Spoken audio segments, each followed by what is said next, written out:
This episode is also brought to you by Oak Barn Beef, a direct-to-consumer, family-owned farm that delivers high-quality, DNA-tested, dry-aged Nebraska beef from their family to yours. You can select from a wide variety of boxes. My personal favorite is the Husker Beef package, which combines jerky, ground beef, steaks, and a brisket. These packages are perfect for families, get-togethers, out-of-town hunts, or for you outfitters looking to upgrade your table fare for your clients. Order yours today at oakbarnbeef.com.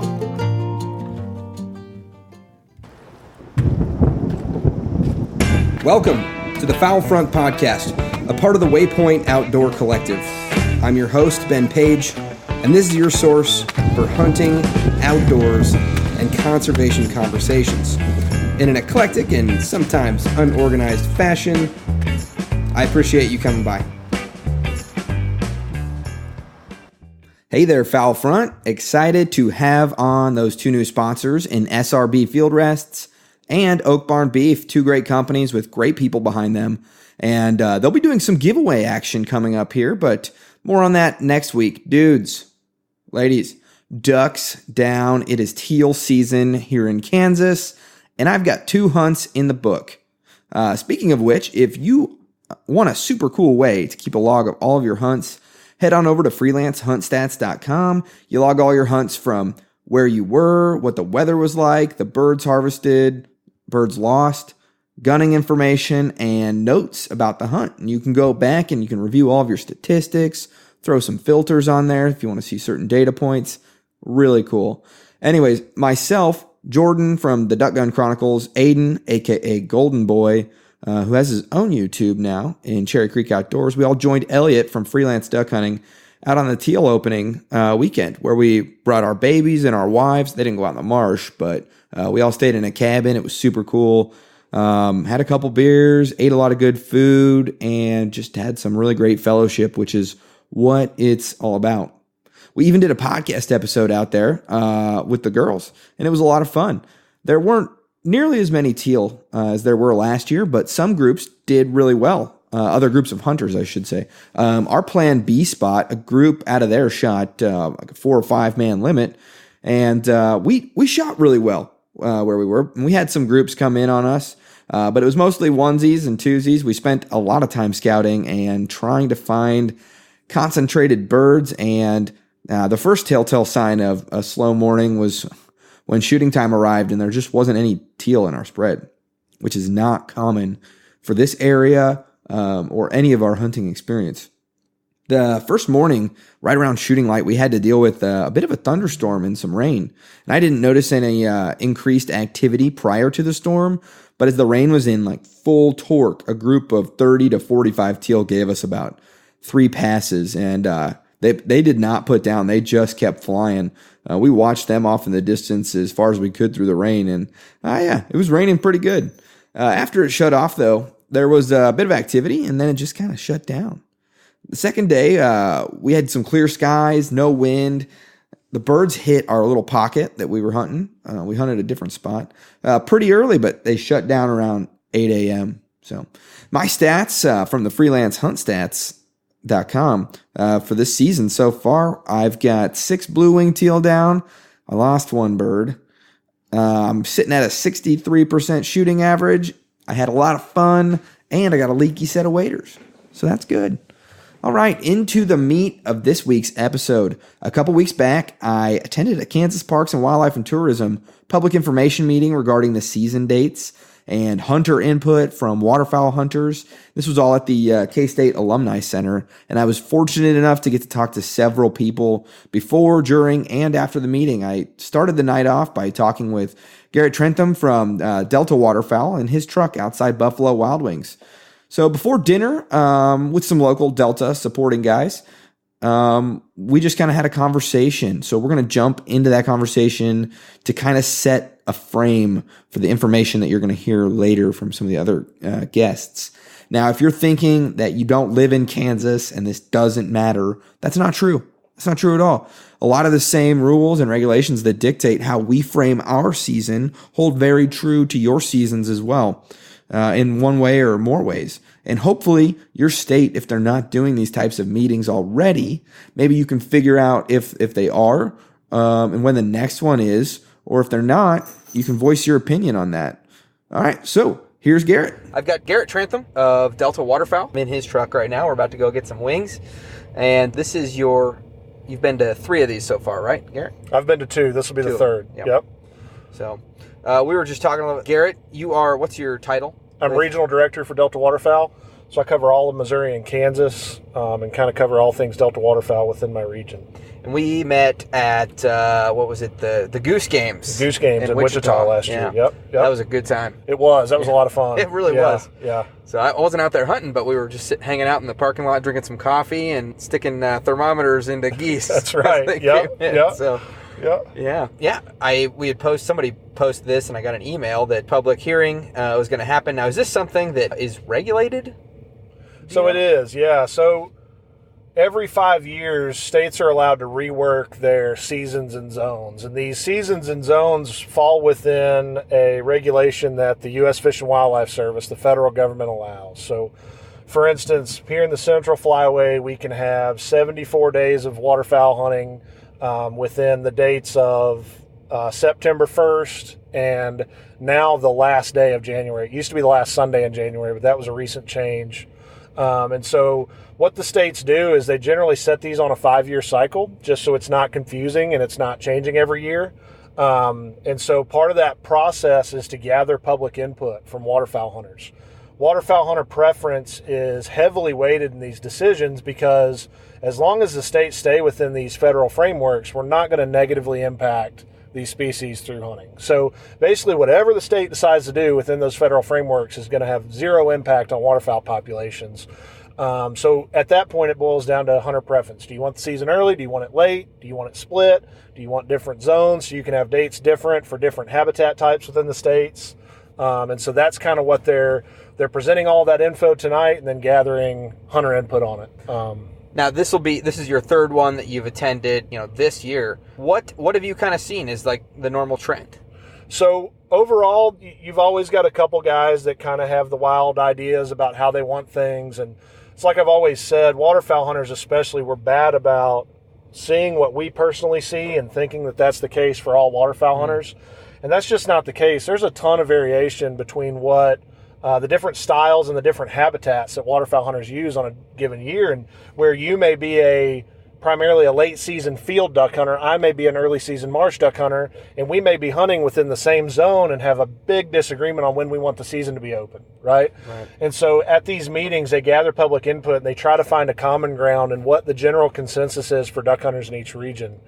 So that's kind of what these meetings are geared at. Yeah, a lot of people don't know that the feds the federal regulations say that, okay, hey, Kansas, you can have your season from this date to this date, and let's just call it that's an even 100 days or something like that. But you only get 50 of those days, so you got to choose when you want to have it happen, and then you can split it up with splits. And people always get so mad, I think, at splits, but really what it is it's the policymakers trying to appease both parties, the people that want the early and the people that want the late. And they say, well, we can't run 50 days consecutive. And I'm just using these numbers. It's 74 is what it's going to be for here in Kansas because we're in the Central Flyway. And so, like you're saying, that 74 days, you may not be able to stretch it to make my early season marsh hunting preference and your late season field hunting preference both get covered. Right. And so what they do is they offer you a split, which is basically a portion of dates in the middle of the opening and closing where the season is closed. And so you get to expand, basically break that season in half and expand it out to where I get my early season, you get your late season. And it can be a huge benefit towards appeasing those different groups of waterfowl hunters. Yeah. So basically, the federal regulations basically give each state a budget. Exactly. Of how many days they want, and it's up to them how they want to spend it. Have you had any appealing arguments that you've heard? Yeah, so I think there's a lot of push. I say a lot of push. I've heard a lot of guys at these meetings ask for later seasons. And so we did this same process in Missouri a couple years ago. It was the same 5-year process. They had these public workshops, and we heard a lot of the same things from duck hunters. And I think it comes from 2 different directions. One is that we're getting warmer and warmer winters each year, and the ducks are tending to show up, especially your big pushes of mallard, which are very important to a lot of duck hunters. Those are showing up later and later in the year, right? So that's hard to argue with. The other side of it is that since those mallards are showing up maybe in the second half of what's currently our waterfowl seasons, those 2 weeks after the season, we see a ton of mallards. Right. And I think a lot of that has less to do with those mallards being new to the area and has more to do with them not being hunted for 2 weeks. Yeah. And so when you quit hunting a marsh or you quit hunting a river bottom for the fields in a river bottom and those ducks become comfortable, they start becoming more active during the day. They start using areas that they were previously avoiding due to hunting pressure.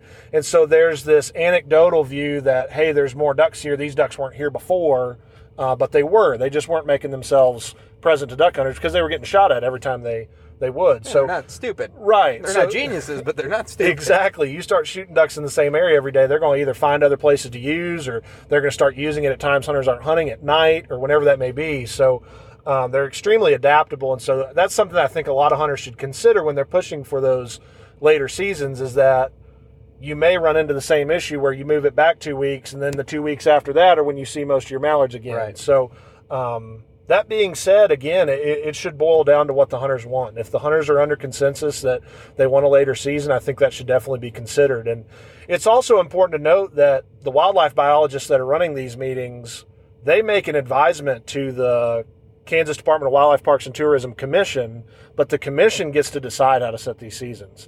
They don't have to follow the recommendation of the biologists. Just like the electoral vote system where we tell them we want them to vote Right, for this. right. Okay. And generally they do. They do the biologists' input, which is a reflection of what the local hunters want and what they believe is best for the state and the resource, is generally what the commission goes with. But they're not required to. And there have been instances in the past, I don't know about recently, but I know there have been instances in the past where they go against what the biologists recommend. And that all comes down to working through the government, going to these commission meetings, making sure that the commissioners know that duck hunters want to have the seasons that the biologists are recommending, that we want to leverage those educated individuals that are making these decisions for our resources that we all share. So now, we talk a lot about season dates and, early versus late. What about zones? Because when I look at the Kansas zone, it's better than Nebraska. Nebraska's crazy, right, with its zones. But obviously, that's a very tactical thing. And I'm tracking that the zones are also up to debate as well, right? Exactly. The zones and their boundaries. So right now, Kansas it's a little confusing because it looks like there's 4 zones, but technically that Western High Plains zone is a different mallard management unit. And that mallard management unit is guided by the federal government, and it stretches from Kansas all the way down to the Texas Panhandle and allows for additional days of harvest for mallards in that area because there's less hunting pressure and there's a lot of mallards over there. So we'll kind of consider that a unit and not a zone. So then the rest of Kansas is the Low Plains early zone, yep. Then there's a Low Plains late zone, and then there's a southeast zone. And those kind of go in order of how they open and close each year generally, right? So the early zone, Low Plains early zone, it opens in mid-October and runs into December and then has a split and has a few days in January. And that's essentially Quivira / So that's got, actually Quivira's in the Low Plains late, but that's got Cheyenne Bottoms, that's got yep. McPherson Valley Wetlands, right. That's got Texas Lake, that's got Jamestown Marshes. So it's a little bit of a gerrymandered zone if you look at it, but it's nice how they've got that set up to encompass most of the publicly accessible shallow marsh habitats in the state of Kansas. And so those are areas that have a really good duck numbers right at the start of the season in October. Mm-hmm. They freeze up usually before the 1st of December. And so it's good to get a lot of hunting days in ahead of that freeze up when there are a lot of ducks there.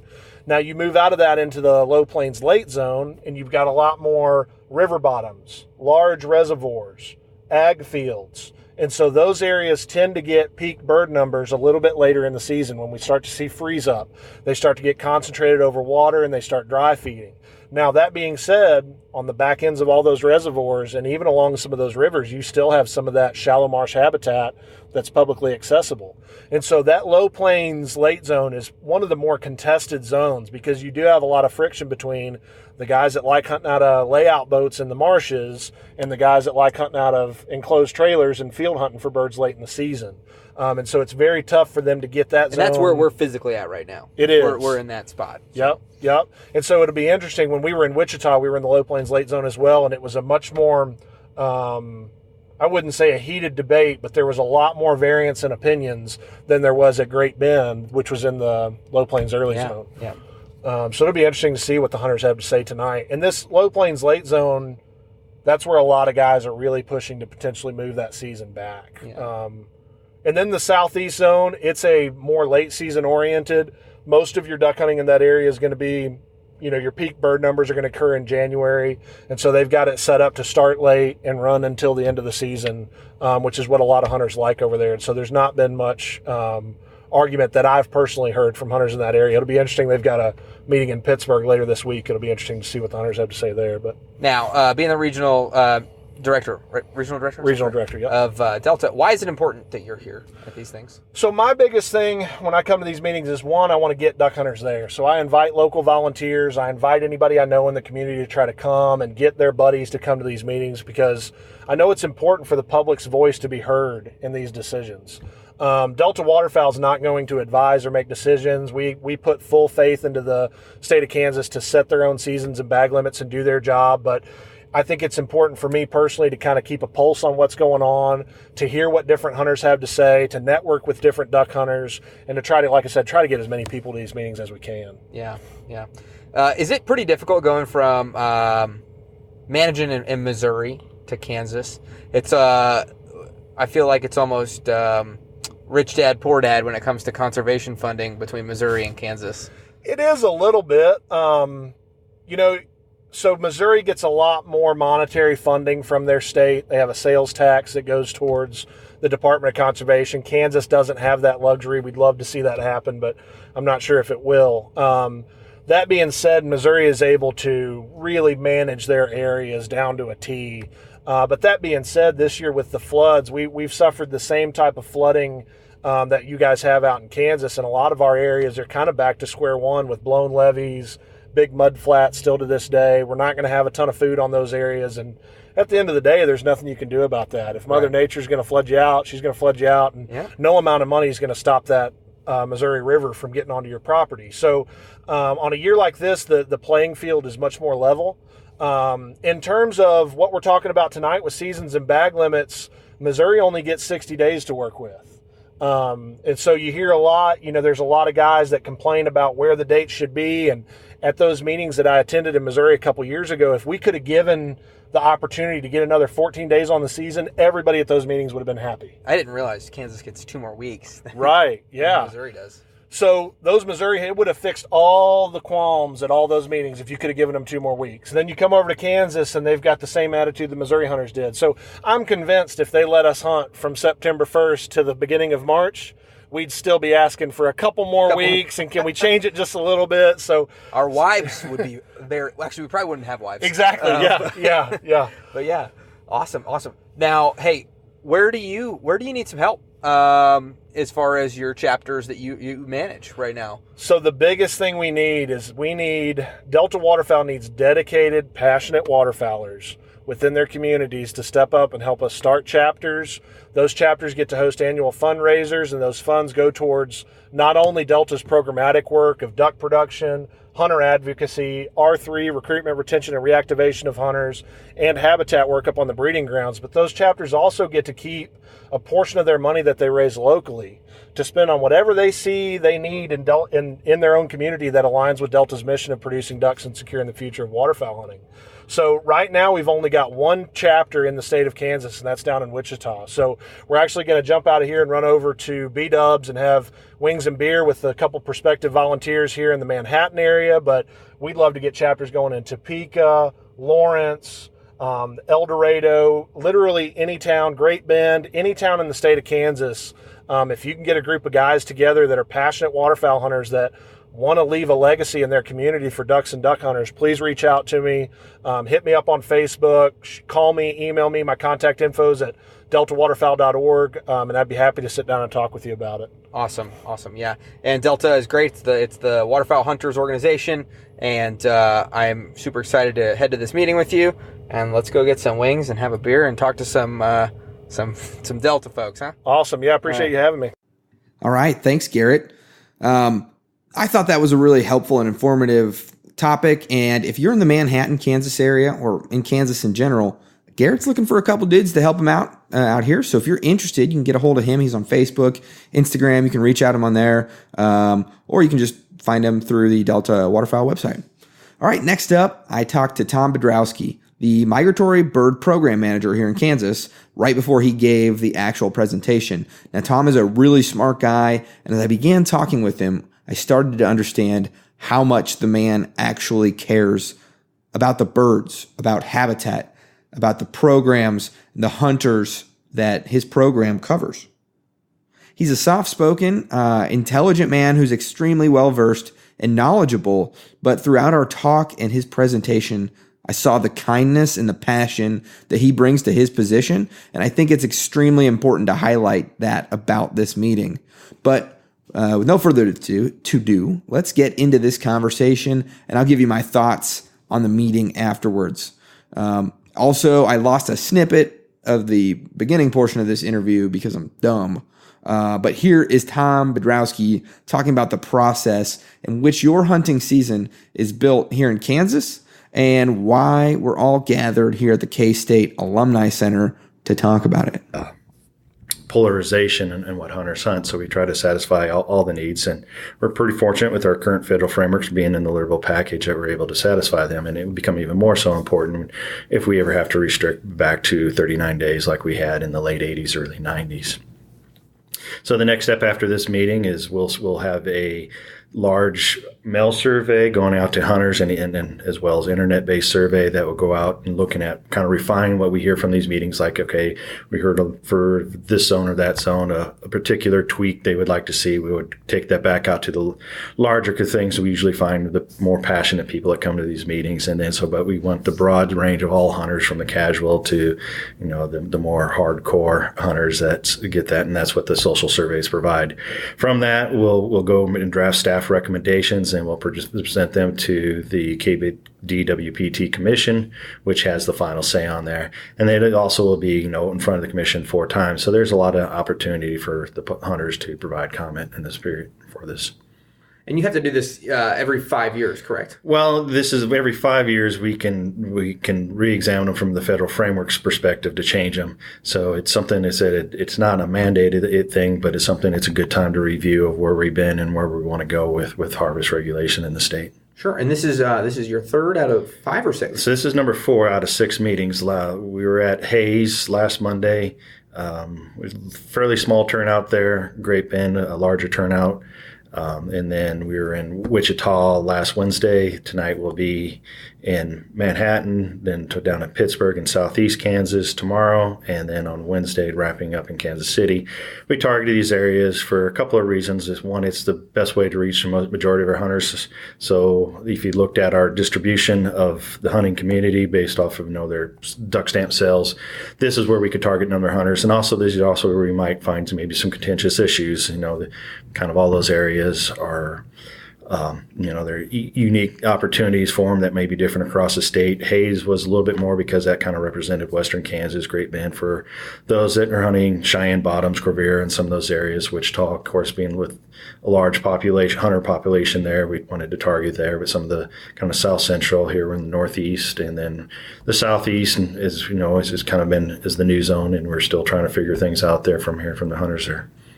Yeah, I suppose a lot of these areas are like kind of fractionalized portions where some guys want to hunt the water early, and then some guys want to hunt the fields late, and so you have to hear all that. And I'm sure there's a lot of prep work that goes into these meetings. Yeah, so we have the presentation lasts about 45 minutes, and there's about 50 slides that we go through, and some of them are some data slides. We try to keep them to a minimum, but there's 2 weeks worth of data analyzed just to get a slide that's going to be up there for 30 seconds. Sure, so, yeah. But, it's just kind of give an overall brood. They know that, these season dates, they do have some data behind them and some reasoning. And it's a hunter preference. So there's not a right or wrong.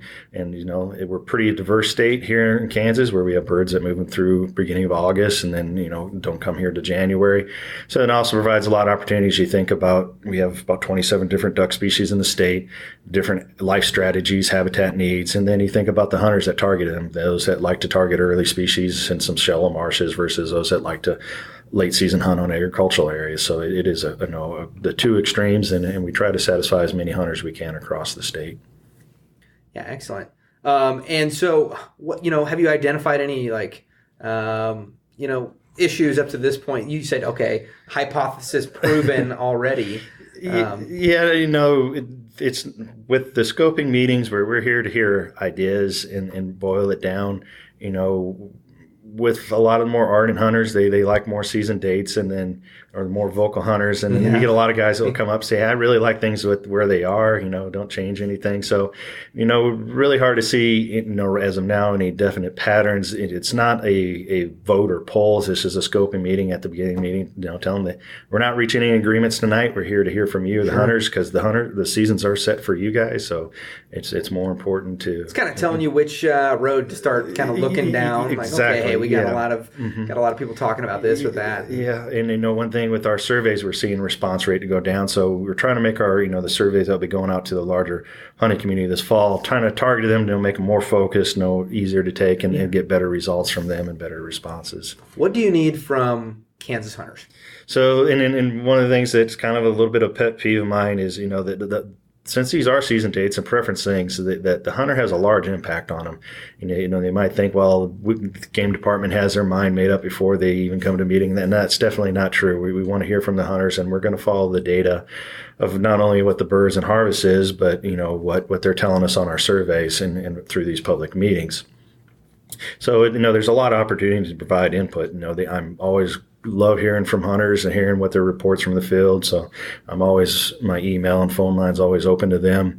We have these six meetings, so there'll be 4 commission meetings. But one of the things that hunters kind of overlook is participating in these surveys. Not only when they get the mail, a little less than we get about 12% response rate. That means 9 out of 10 surveys are going unanswered. These are the sportsman dollars that we're having to spend in order to get the response rates we need or number of surveys, as well as things like they might not even think of things like participation in like iSportsman. We're looking at some of that data for harvest or some of the federal surveys like the parts collection survey. So their participation in those things are pretty critical. Excellent. So at the when you're finished with your rounds here. And you go back to the office and you're going to talk with your team and, what are some of what's the next thing? What's the next step? So the very next step is, we'll do a short survey tonight, and that's kind of to guide me some of the direction we might hear from, what are looking at first, what are things that patterns we see among we have what we call the Migratory Game Bird Committee within the agency that will look at these. And so all right, what particular changes can we make? All right, say they in the late zone, they want a little corner carved out there. So, well, is that a valid? And let's look at the other data. Okay, that's, might be an option. So we'll refine that for the survey. So we give the hunters back a specific change so they know which direction we have, that it's that. One of the things we'll ask is how satisfied they are with it, and then kind of the season dates, because they're so tied with duck zones where they are. We'll kind of limit down what are some underlying factors that they want to see those season dates. What are the true motivations? Well, do I want to go out there when the most ducks are there? Or I want to go out there when I know it's not going to be frozen, or vacation, holidays, or I like to see repetition from year to year. So those are the kind of things we'd look at as some of those large motivations. Then we'll ask some other little things like, the goose bag limit is from 6 to 8 is more of a social than a biological issue. And so we went off of last time of the survey data for that. And that's probably what we'll do from what the survey tells us again in the upcoming year. Awesome. Well, what do you, before we head into this meeting, and I'm going to take some notes and I'm going to talk to some people afterwards, kind of what are some of your, finalizing comments here that you want people to walk away from these Sure. meetings? The season dates are set for you, the hunters. So it's important that we hear your opinion on that. We know there's not a right or wrong answer for what people tell us, because that's their personal preference, what they'd like to see. And then them to also consider the hunting community as a whole, that we are a diverse group, and that there's going to be concessions on both ends of where we end up. Yeah. But we're working for the entire hunting community in general. Yeah, you're not the bad guy. No. No, for sure. Well, I appreciate this, and I'm looking very much forward to hearing what you guys got in there, and then I guess we'll see the listeners after the public commentary. All right, have a great season. Yes, thank you.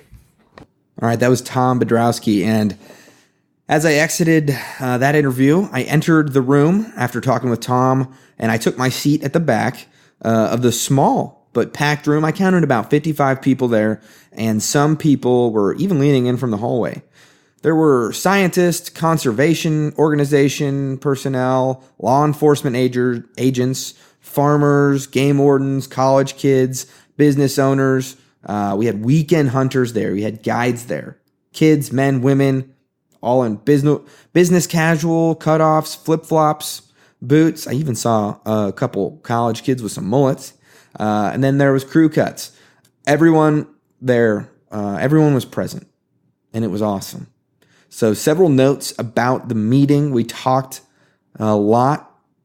We talked about a lot of things, and very many of the people in attendance had some sort of either craw in their neck or a pain in their own, personal butt, but they wanted an answer on it.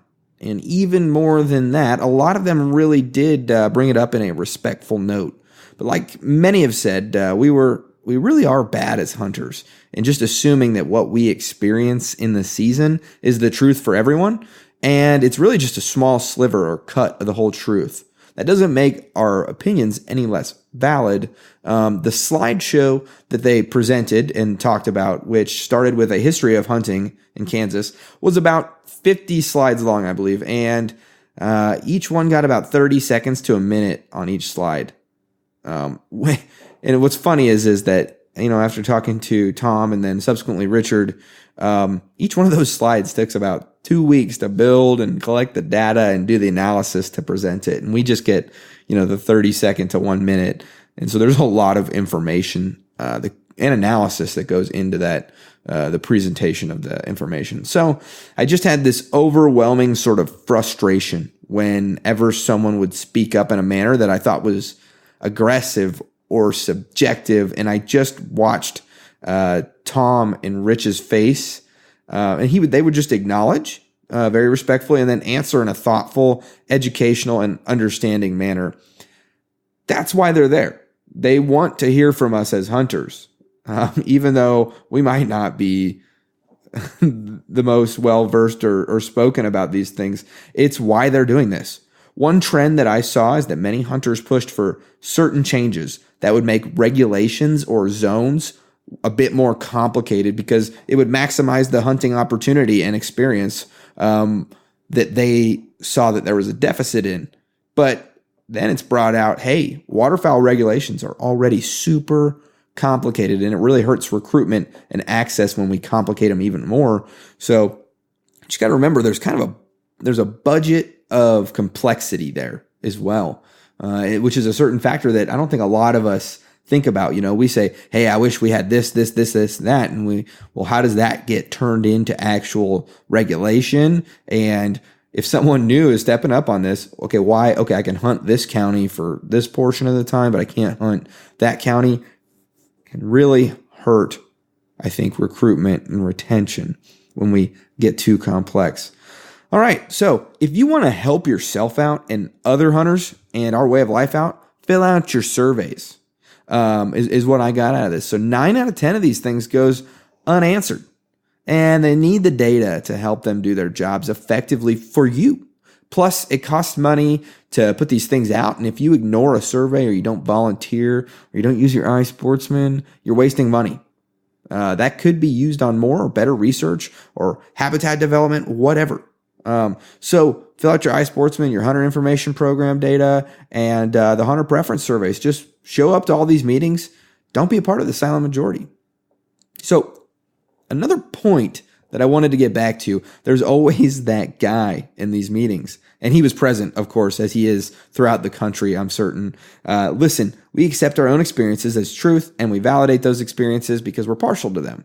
We might talk about this or that for 5 or 10 minutes a week, or we think about it over a cup of coffee, or we lament over it after a bad hunt or some sort of negative experience.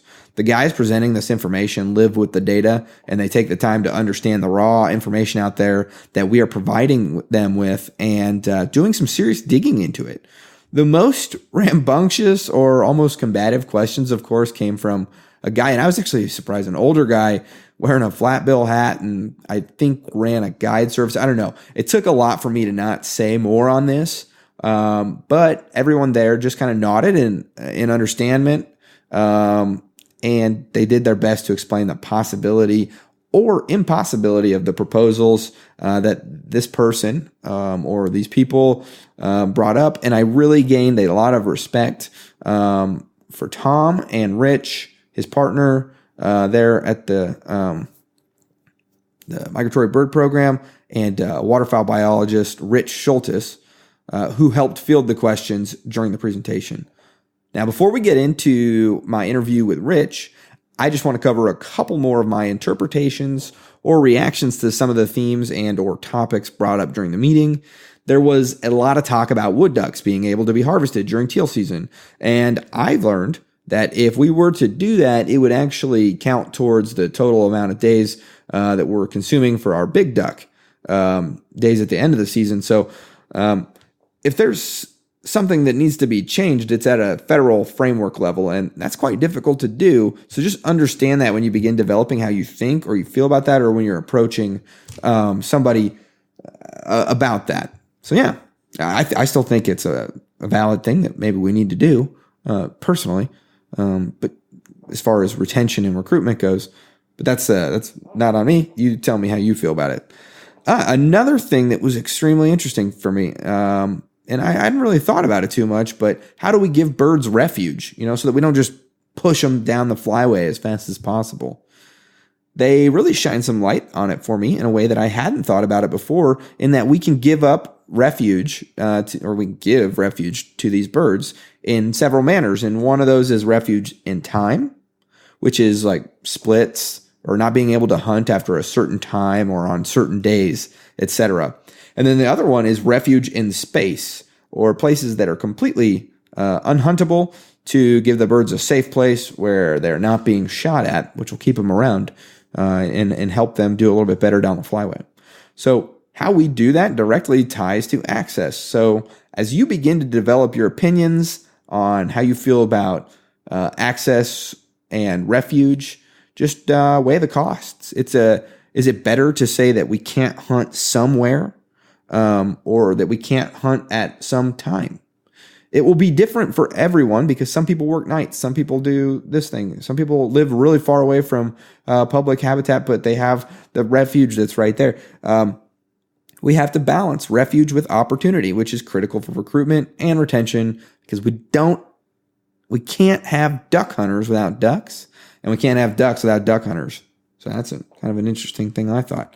Another position that I thought it was worth mentioning came from a person in the audience that was essentially this: the people who are not here do not matter. We are the ones who care enough to come here, voice our opinions, and to help shape the season and what's best for hunters and for ducks. I don't remember the exact response, but in my own feelings, that I talk about the bell curve a lot when it comes to hunters. On the left, we have the people who do, and I'm not politically left. On the left, we have people who don't hunt and hate it. And on the right, we have people like you and me, who are diehards and super committed. Both sides of that bell curve are relatively a small percentage of the population, and the feelings and thoughts of that large majority of people in the middle are crucial, and honestly, they hold the most power. A guy or gal that goes out just once or twice a season is probably, which is very common, is probably shifted a little bit to the right on that bell curve, but there's a ton of them. Those limited experiences can shape some serious change, either good or bad, depending on the situation that we're talking about. The sheer number of those hunters out there that don't go out all that often is it's large. They are just as important, if not more important, than us diehards. And we need to be super conscientious of them and present ourselves in such a manner as to help recruit, promote, and then have them maximize their couple of times out that they go each year, because we need them on our team and we need them to be having fun and spending more money on ducks. We really do. Whether you believe that to be true or not, that's on you. All right, so now we're going to hear from Rich Schulteis, a waterfowl biologist, on what he needs from the hunters to make all this work. Okay, I'm talking to Rich Schulteis from the Kansas Department of Wildlife, Parks, and Tourism. Rich, you're a wildlife biologist, correct? Yep, right? that's right. One of the things that you brought up during the meeting that I thought was particularly resonating was the fact that people aren't fully utilizing iSportsman. Sometimes HIP numbers can be a little construed or not useful data. And then that you're not getting participation in your questionnaires, and that leads to increased spending to get the actual data that you need. Yeah, so we need an adequate sample size for whatever the information we're looking for. And the example I'll use is we do harvest surveys for most of the majority of species that we're harvesting. There's a deer survey, an upland game survey, and for this scenario, for ducks and geese, most of that work is done by the Fish and Wildlife Service. But we're putting together a survey right now looking at season dates, zone boundaries, and those kind of things. So when we send that survey out, generally we'll do it via email through the Postal Service. We'll send notes out, all these types of things. When folks get that survey and they don't participate and they don't provide us with that information, what that means is we have to survey more and more people. So the more people we have to send that out to, the more money it costs. And so really what it means is, and we have specific objectives we need for the amount of people that provide that input so that we get the correct information that represent the population. So the less participation we get, the more money it costs, and that money comes from sportsmen, through licenses and PR funds, through gun purchases, all those types of things. But participation, as participation goes down, it costs more for us to do business, to get the information we need to make decisions, and that's true for us. That's true for the Fish and Wildlife Service. For HIP, when you get the harvest survey through HIP, when you get the parts collection survey, and even to some extent, it's not as much an expense thing, but having the best information available for iSportsmen. So for our specific wildlife areas, in places we're collecting that information, we use that information when we're making decisions and making recommendations like we're talking about today with zones and seasons and things like that. And so participation is not only essential for that process, but it also costs money. Pretty much it costs us money when that starts to decline, and that's been occurring over time. Right. Yeah, I think the biggest thing, kind of one of the interesting things is when I'm about to walk into Milford and I go, oh, dang it, I got to log in on my iSportsman, and thinking of that as being a kind of a nuisance almost. A barrier. A barrier sure. type of entry. But then, when you come into this meeting, and people start talking and say, well, why don't we have?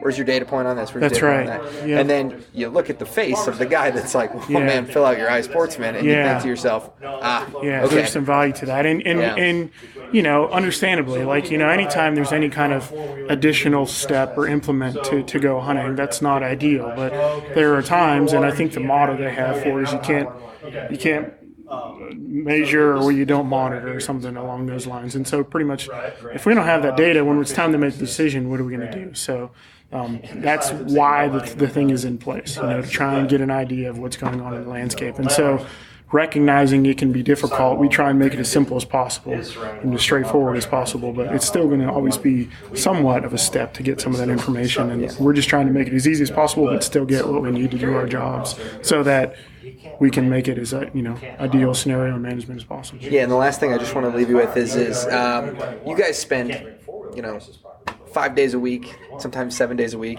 out of the year with the data, working on this, thinking about this kind of stuff. Yeah. And whereas we might only be thinking about it at the barber shop or at the coffee shop or 7-Eleven after a hunt and deliberating things. And I thought that you guys did a really good job at bridging the the gap of being, you hold all this data and this knowledge, and then, but we're very passionate about some of these things. And I thought you guys did a really good job at answering questions. And is that something that is, pretty difficult for you guys? Not really. I think so. Both Tom and I have been doing this for a little while now, and so we both had an extensive education trying to work on the analysis and how to do these types of things and how to present the data, and to make it the most useful. And so we're also extremely avid waterfowl hunters. So to be honest, I could talk about this all day with anyone, because it's what I like to do even when I'm not at work. So that's part of it as well. But, I think partially it's just kind of the training to do the analysis and those kind of things, and partially it's just what we're passionate about as well. And we recognize the importance of it for this process. So, you can treat these public meetings a lot of different ways. And is it just an open discussion, or, question and answer, or specific, just a presentation? And I think the avenue Tom has chosen, and I completely support, is that we try and summarize, look, here's what we know. Here's what we try and use to inform the decision. And then tell us what you think. What are we missing? What do we need to be considering? Those kind of things. So we kind of make that data available. And one thing I want to point out is everything we've summarized here, and I think even more, is available somewhere on our website. And so we have annual summaries that have our biweekly survey, harvest, all those kind of things. And so there's a lot of these resources are available. We just have to do a little bit of digging on our website. And Tom's information, which I'm sure you'll have for the show, he can put you in touch with that data and that information if you need it. What do you need from Kansas hunters and outdoorsmen? Fill out your surveys, try and help us out when you get that information. That'd be really helpful. But other than that, just get out there, recruit hunters as you can, and get out there and enjoy the resource we have. All right. Thanks, Rich. Appreciate Absolutely. it. No problem. Hey guys, thanks for tuning in on this slightly different format. I just thought it was really important to get this out there, and that we will get back to our regular programming that you're a little bit more used to next week, and we will be adding some scouting reports into this Friday podcast review show. So we're going to see you Friday, and to leave you here, I want to give you, I want to give a local game warden your ear for just a minute. He's doing the right things. I'm giving him a space where he can reach some people on this platform. So please tune in for the next 10 minutes or 5 minutes of this conversation. And thank you for listening. And I will see you next week. Or actually, I'll see you Friday. All right. Here's a local game warden who is trying to create some more access, opportunity, and recruitment. I'm here at the Kansas Department of Wildlife, Parks and Tourism information meeting. And I'm talking to Ben Jedlicka, game warden. And he has a little opportunity that he wanted to talk about. So. Well, I've got several. For 18 years, we've conducted an assisted deer hunt. Now, this is limited to youth, and youth are under 16 and or disabled. And it can be youth or somebody with disabilities. And we moved this hunt from September. We just, the heat was too much. And now the hunt is conducted during the pre-rut, let's call it doe season, and that's October 12th and 13th. We need applications in by the 25th of August, and we take applications from youth or disabled. We prefer a little older youth, and we prioritize those applications much by age. If they're coming up on 16, they won't have another opportunity to participate in the program. They kind of move to the top of the list.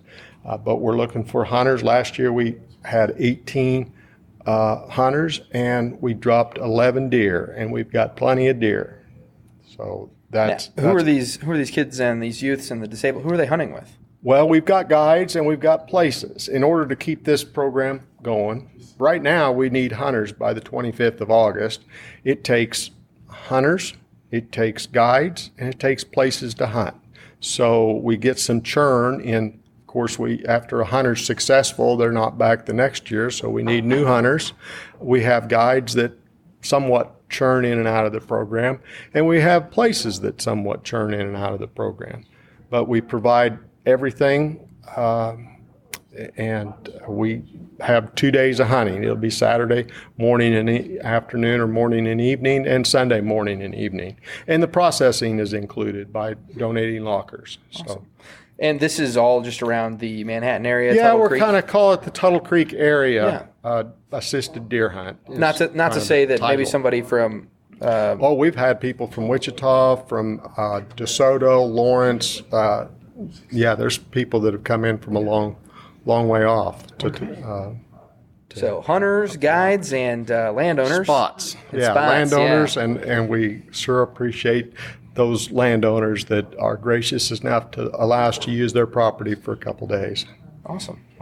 And so where do they want to go if they want to participate? Tuttle Creek Corps of Engineers and Kansas Wildlife Parks and Tourism team up on this, and we have for many, many years. But I would send you to the Corps of Engineers site at Tuttle Creek, the website, the Tuttle Creek Corps of Engineers project site, and email it, or you may get an application by email, and we're trying to get that posted on the website. Awesome. Okay. Well, sounds good. Anything else that you want to talk about before we start this? This past June, we had opening day of squirrel hunting. Squirrel season was June 1st. It happened to be a Saturday, and we kind of put together a squirrel hunt. Now, the mosquitoes were fresh, the ticks were fresh, but we did bring in some squirrels, and we do this. This is open to anyone who'd like to participate. We have some target shooting at Fancy Creek Range. They go out and chase some squirrels for a while. They bring what they get back. We feed them lunch. Lunch is ready when they get back, and we skin some squirrels. We roast them for dessert. Awesome. Where can you get signed up for that? Tuttle Creek State Park office. Okay. Sounds good. Well, thanks, and I hope to see you out in the field. I'm sure it'll be a positive interaction. Oh, I don't know why it wouldn't. Yeah, exactly, right? So.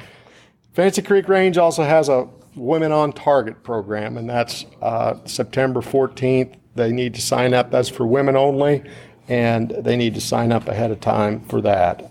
But that's been going on for years too. It's a real good program at the range. Again, it's Saturday, September 14th, and they need to pre-register, and there's a cost to it, but it's reasonable. Awesome. Well, thank you, Game Warden Jalika. Thank you. Yep, appreciate it.